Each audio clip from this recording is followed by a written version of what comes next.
I don't like sand. Have you ever wondered who the most powerful Jedi is? It's a question you might already know the answer to, and it could be something that's up for debate. Because no matter what Disney says or any of the movies might have said, there's also a question of potential. How much potential does a Jedi have to become the most powerful? And we know, of course, up there is going to be Yoda, right? He's one of the most powerful. As far as Force users, whether it's a Sith or Jedi, Palpatine was extremely powerful, capable of some amazing things. But the most powerful Jedi, at least when it comes to potential, was Anakin Skywalker.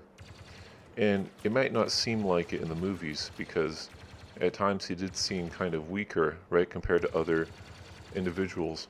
But the truth is that we didn't really see the most powerful version of Anakin in the movies. And basically, in the story, he was never able to really reach that potential. We know in Episode One, uh, Qui Gon Jinn talked about how he had the highest midichlorian count, even higher than Yoda. And the fact that Anakin was born by the Force is kind of amazing in itself, and would show how much potential he has to become the most powerful Jedi. And so, again, in the movies, he was never the most powerful because he didn't reach that potential yet. Now, when he became Darth Vader, he did some amazing things as well. He had some unbelievable amounts of power. Most people in the galaxy at the time were afraid of Darth Vader, and so there was some reason to think that he could still be the most powerful as Darth Vader. But the truth is that his potential kind of got cut off in more than one way, right? When he fought Obi-Wan and he got cut up to pieces and burnt up, a lot of that, because of that event, he lost a lot of potential because of the damage he took and having to use a robotic body in a sense and suit to rely on that. It did limit him to a great degree compared to what he could have been. If Anakin never was injured so severely, he would have by far been the most powerful Jedi, and even Darth Sidious, agrees, and even says at one point, in I believe Episode 3, that he would become more powerful than Sidious and Yoda.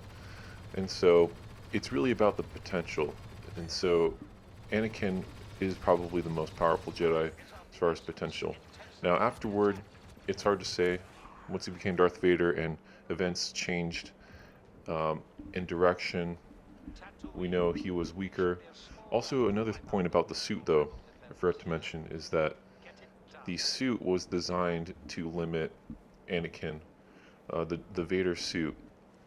And there's a couple reasons for that, but mostly Palpatine wanted to make sure that Vader had a weakness, and his weakness specifically was lightning or electricity, which of course is what Sidious was best at using. So we see the perfect kind of limiting factor that could allow Sidious to make sure he has full control over Vader at all times, because even though Sidious recognized that Anakin could be the most powerful, he really didn't want anyone else to have control. Darth Sidious was trying to be basically immortal. He even cloned himself several times to try to keep himself alive and his consciousness alive. And so ultimately, he didn't want anyone to surpass his power.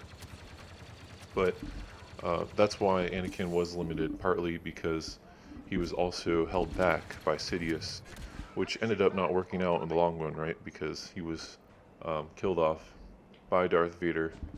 Um, and yeah, not to mention in the newer sequel trilogy, I don't really refer to that personally as headcanon. That's a whole other conversation, though, about what you think of the new movies and whether or not you want to accept that as the story or not. That's a whole other conversation, but for now, I'm starting to go off course here. But basically, yeah, Anakin was the most powerful.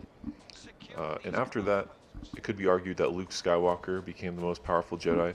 I believe that's actually how it went, was later on, um, actually Luke Skywalker had, because he was a Skywalker, of course, kind of had a similar potential to Anakin. So once Darth Vader was gone for good, and he became a Force ghost, Luke Skywalker became the most powerful Jedi in the universe. Even more powerful than Yoda, I believe. There's one point in one of the comics where it was said that Luke was so powerful that he had a technique he could use his lightsaber, and he could swing it so fast that he could make like a bubble shield around him, like a lightsaber bubble shield. Like he moved so quickly that no one could even like see what he was doing. So, at least in the comics, right, he became like a superhero in a sense, as far as the level of power that he could achieve. So, that kind of answers that question as far as after Anakin, who was probably the next most powerful Jedi, which of course is Luke. So, the Skywalker family is a special family for sure when it comes to the Force. But anyway, hopefully that gave you some answer to your questions. I don't want to ramble too much, but I'm planning on making more videos, of course, on the Star Wars universe and talking about the sequel trilogy as well. And I also want to thank all of you guys who are watching and subscribing to my videos. I really appreciate it. In fact, this video was a suggestion by one of my subscribers, Thomas. So I want to thank you for that. And if you guys have any suggestions for videos in the future, feel free to leave a comment below. I'd love to hear from you. Thank you very much, and I hope you have a great day. Everywhere. Not like here. Here everything is soft and smooth.